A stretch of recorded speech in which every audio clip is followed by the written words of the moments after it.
Muita gente fala que você tem a tatuagem mais famosa do mundo. O fã número 1 de Salma Hayek está fazendo ela viralizar. Ele tinha uma tatuagem de uma mulher, que era muito parecida comigo. Ela é mostrada em vários filmes. Ele era um malvadão. Mulheres se atraem por ele. A Rihanna Lambeiro. Nossa, que inveja. Mas essa história é mais perturbadora do que imaginam. Mas o caso mais estranho foi com o Danny Trejo. Ele estava fazendo esse filme, que foi na verdade o primeiro filme que eu fiz. Você era um criminoso. Sim.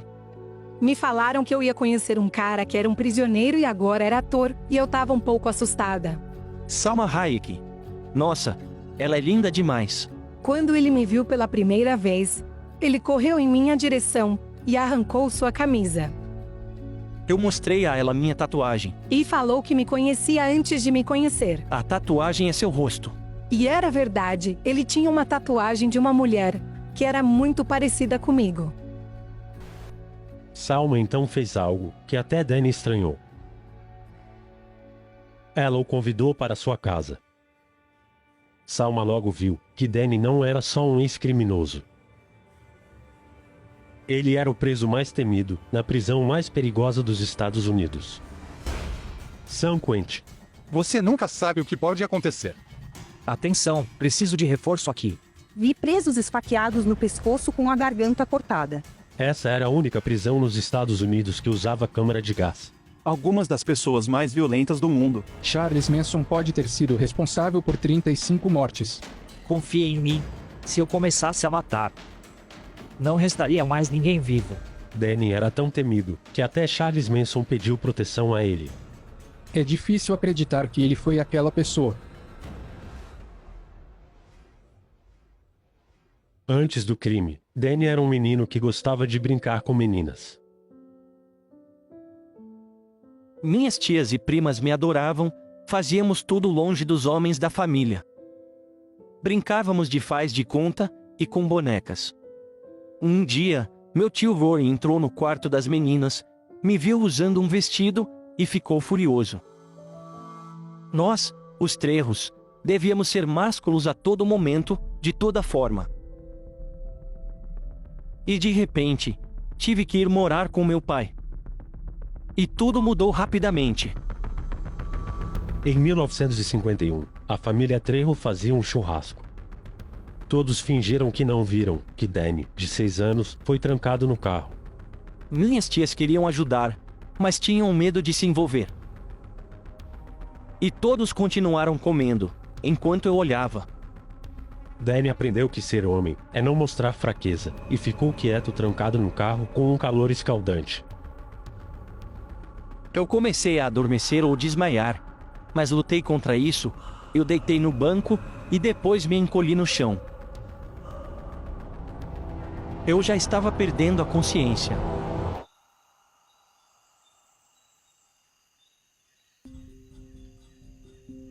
Mas de repente, alguém veio ajudar. Era o meu tio Gilbert, a única pessoa que não tinha medo do meu pai. Embora o pai do Danny tivesse dito para todos deixarem Danny no carro, Gilbert o tirou de lá. Meu pai começou a gritar com ele por isso, e Gilbert disse para ele relaxar. Ele era um herói. Eu rezava a Deus para ser como ele.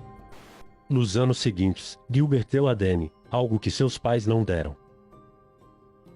Eu lembro de falar com minha mãe quando ela estava no telefone, ela mandava eu calar a boca e ficar quieto, e com o meu pai, a mesma coisa. Já com meu tio Gilbert, ele falava para a pessoa esperar e me perguntava o que eu queria. Mas havia um motivo do tio Gilbert sempre ter tempo para o Danny. Todos sabiam. Meus pais fizeram de tudo na época para eu me afastar dele. Meu tio sempre tinha um maço de dinheiro no bolso. As mulheres, o carro e a grana, eles queriam isso. Tudo o que Gilbert fazia, eu seguia. Se ele jogasse futebol, eu jogaria também. Mas no caso, ele era um traficante de drogas. Quando eu vi que Gilbert roubava, eu não achei ruim. Eu achei até meio heróico. Seu tio Gilbert foi o único homem que mostrou compaixão a Danny. Quando Danny fez 8 anos, seu primeiro crime foi um ato de compaixão. Nós caminhávamos à noite, quando ouvimos vacas mugindo, e pareciam que estavam sofrendo. Então pulamos uma cerca alta, e libertamos todas elas. As vacas mal podiam esperar para fugir dali. Elas devem ter se sentido muito bem por algumas horas.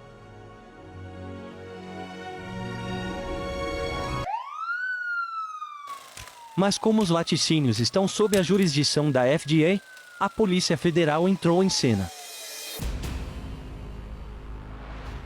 Quando Danny tinha 12 anos, ele descobriu o lado sombrio do seu herói.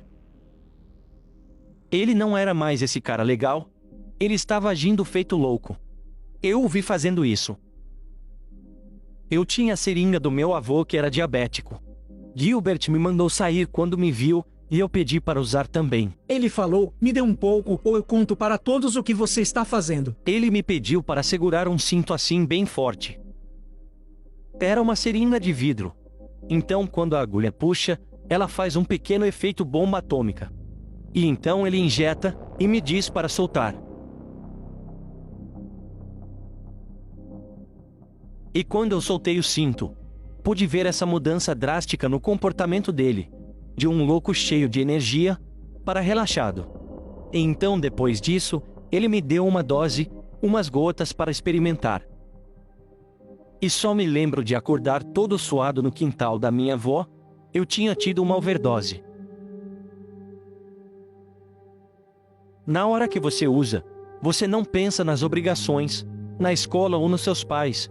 Não se preocupa com nada. Tudo some. Na hora, eu só ouvia o carro do sorvete passando, e eu pegando um.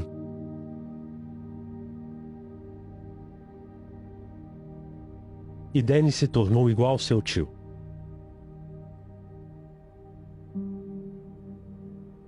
Anos depois, Danny estava em um ônibus, sendo levado a um lugar que chamam de arena.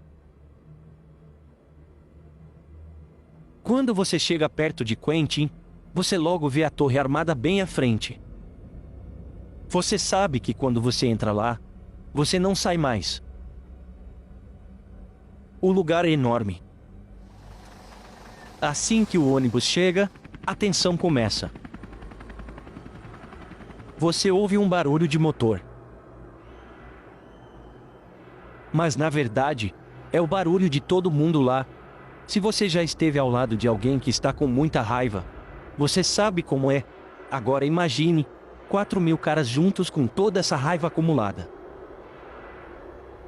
Essa é a tensão em San Quentin. Lá dentro, você é um macho alfa ou não? Por exemplo, alguém vai perguntar que tamanho de sapato você calça, e se não mostrar firmeza logo de cara, já era, você é fraco. Danny certamente era um alfa. Eu tive um mentor. Eu tive um professor que já havia passado por lá. Meu tio me ensinou tudo o que eu precisava saber sobre estar em uma prisão. Algumas pessoas vão para a biblioteca para passar o tempo, algumas fazem palavras cruzadas e outras jogam xadrez. Mas eu treinava. Era o que me fazia não enlouquecer. Ele foi campeão de torneios em San Quentin, nos anos de 1966, 67 e 68. Danny ficou tão bom em se proteger, que começou a fazer isso pelos outros. Tínhamos um pequeno círculo de proteção. Se acha que alguém te persegue, nos avise, que cuidaremos disso. Na verdade, eu sinto pena dos jovens, que de repente se veem na detenção juvenil, e não sabem que ao brigarem lá dentro, eles devem tentar morder alguém logo, para que então percebam que os caras lá querem te devorar.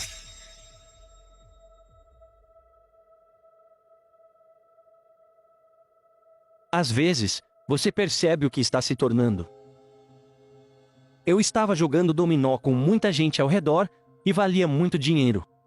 Eu estava ganhando, eu tinha a ponta de 5 e falei: essa é minha. De repente o cara cai sob a mesa e começa a sangrar. Alguém tinha batido nele feio. Todo mundo começou a correr e eu gritei: esperem, esperem, calma, eu tenho a ponta de 5. Eu lembro que eu estava na minha cela, ainda com minhas peças de dominó, e pensei: quem estou me tornando? Esse cara estava morrendo, ele tinha uma mãe, um pai, e talvez filhos. E eu estava gritando sobre meus 5. Ele percebeu que algo nele mudou naquele dia. Ele já não era mais aquele Danny do passado. Ele era agora um monstro. Danny então se lembrou do garoto que ele foi um dia, um garoto que se preocupava com os outros. Eu sentei na cela e percebi que minha vida havia acabado. Se eu não mudasse o rumo da minha vida, ficaria preso para sempre. Naquela noite, Danny decidiu que viveria do seu jeito, e não como seu tio havia ensinado.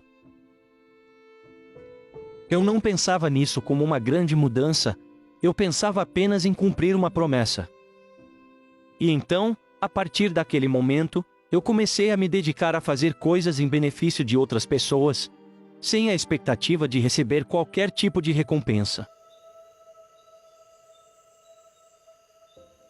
3 anos depois, Danny foi solto, e dizia ser um homem completamente mudado. Ele voltou para essa casa. Ele disse que caminhou até o portão de metal, e minha avó abriu o portão, mas ela não destrancou a porta de tela quando viu. Eu disse, mãe, posso ficar por uns dias. Meus planos de liberdade condicional não deram certo. Minha mãe virou-se para o meu pai e disse, o Danny quer saber se ele pode ficar aqui por alguns dias. E meu pai disse, pode falar que sim, sem tirar os olhos da TV. Fui ao meu antigo quarto, e fiquei lá olhando e pensando, era o mesmo de quando eu tinha 13 anos. Eu era um ex-presidiário valentão, de 26 anos, que agora estava morando com sua mamãe. Meu pai nem ao menos me deu oi, ele não me queria ali.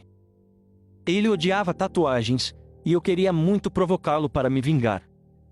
Eu então me levantei, e fui até ele, que estava na frente da televisão. Eu ia tirar a camisa e mostrar minha enorme tatuagem no peito, e ia provocá-lo dizendo, tudo certo com você, mas minha mãe aparece exatamente nesse momento, perguntando se eu queria comer um lanchinho. Danny deixou de lado sua raiva, e começou a viver a vida do seu jeito. Eu me lembro muito bem da primeira pessoa que ajudei, eu vi uma idosa tirando o lixo. Fui até ela para ajudar, e nunca esqueço suas palavras, não me roube Danny, e ficou me encarando. Pois ela achava que eu ia ir na garagem dela, roubar um cortador de grama, e então ajudá-la com o lixo. Ninguém confiava no cara, que já tinha roubado o bairro inteiro. Mas Danny não desistiu. Ele aprendeu como ajudar os outros. Ele começou a dar seu número de telefone, e as pessoas ligavam para ele ajudar com coisas. Danny ficou sóbrio, e começou a trabalhar. Mas um dia, ele recebeu uma visita inesperada. Gilbert apareceu no meu trabalho com um carrão. Ele havia saído da prisão há 2 semanas, e já tinha tudo planejado. E eu parecia que tinha fugido de uma prisão vietnamita. Eu estava coberto de graxa, trabalhando em um ferro velho. E ele me perguntou, que diabos está fazendo aqui? Eu disse, cala a boca, estou trabalhando. Ele falou que era vergonhoso ficar sujo o dia inteiro, e falou, pega isso aqui. Ele me deu 2 doses de heroína, e $1000, e disse, sabe por que estou dando isso? Para você se organizar e sair dessa, comece trabalhando para mim, e eu falei que estava me saindo bem. Eu admirava muito Gilbert, desde criança. Ele sempre foi meu exemplo a seguir. Mas falei, Gilbert não dá mais, e foi a primeira vez que me afastei dele. Depois disso, fiquei pensando no que tinha feito. A partir daquele momento, Danny nunca mais foi influenciado pelo seu tio Gilbert. Ele teve uma overdose e morreu. Meu primo o encontrou sem vida.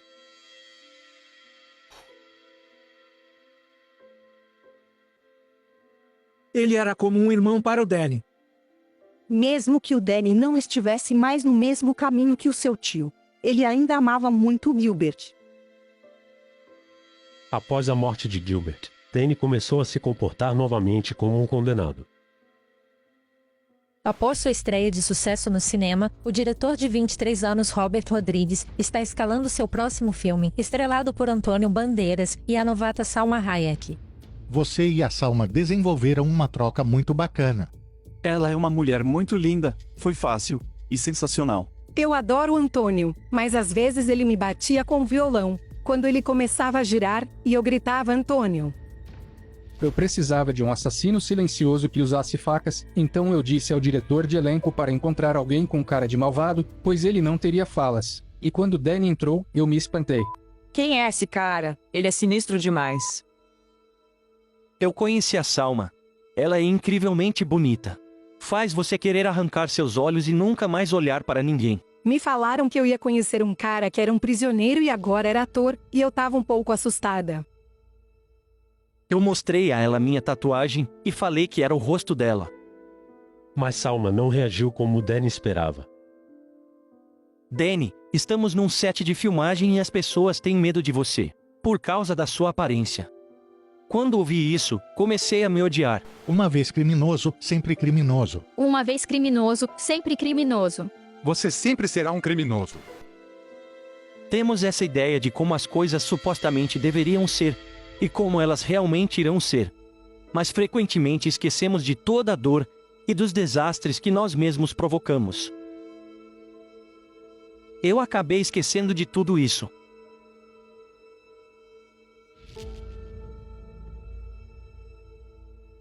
Mas foi Danny quem subestimou a Salma. Na véspera do dia de ação de graças, ela me ligou, 2 meses depois das gravações. Já tínhamos terminado o filme, e ela disse, Danny, quer vir para o jantar de ação de graças? E eu logo aceitei o convite. Depois eu pensei, ela preparou um jantar de ação de graças em família, e me convidou. Ela não sabe disso, mas fui chorar no banheiro. Eu não podia acreditar. Ela foi tão gentil. Inacreditavelmente gentil e generosa. Se você fez algo errado, não se deixe abater por isso. Seu erro é uma ferramenta valiosa para o seu crescimento. Nos anos seguintes, o mundo finalmente conseguiu ver quem Danny era de verdade. O ator Danny Trejo agiu como um herói de verdade hoje. Uma câmera de segurança filmou um carro sendo atingido no cruzamento por outro carro. Eu só queria chorar, eu sabia como ele estava assustado. Fui pegá-lo e percebi que ele tinha necessidades especiais. Crianças autistas não gostam de toque. Foi quando eu disse para ele, use seus superpoderes agora e me agarre. E ele então me agarrou, e assim, eu pude segurá-lo e tirá-lo do carro. O menino e a avó já estavam juntos, 3 pessoas foram levadas ao hospital após o acidente, mas ninguém ferido gravemente, muito disso graças a Danny Trejo. A avó dele estava um pouco machucada, e ele falava, superpoderes vovozinha, superpoderes, e na hora, fiquei sem reação. Quando ele tomou a decisão de que seria diferente, ele teve que se reconstruir do zero. Mas agora ele sabe que está completo. As pessoas o chamavam para falar pelos Estados Unidos. Um dos melhores palestrantes motivacionais é Danny Trejo. Um dia, é tudo o que tenho. Entendem como eu vivo hoje. Ele de fato dirige por aí, para na rua, e distribui brinquedos para as crianças. Para ser meu amigo, você tem que ter roupa térmica, meias e camisetas no porta-malas, para doar aos sem-teto. Ele dedicou sua vida a ajudar os outros. Trevos Tacos é sobre retribuir. Estamos criando uma fundação para autismo. Eu acho que ele realmente viu o valor da vida. Tudo de bom que aconteceu na minha vida, aconteceu diretamente, graças à ajuda de alguém. A cidade que ele aterrorizava na juventude, agora tem um mural dele, por todo o bem que ele fez. O mural não representa só ele, mas também muitas pessoas que conseguiram mudar de vida. É um símbolo de esperança. É um símbolo que diz, eu posso evoluir. Eu posso mudar. E eu posso sonhar.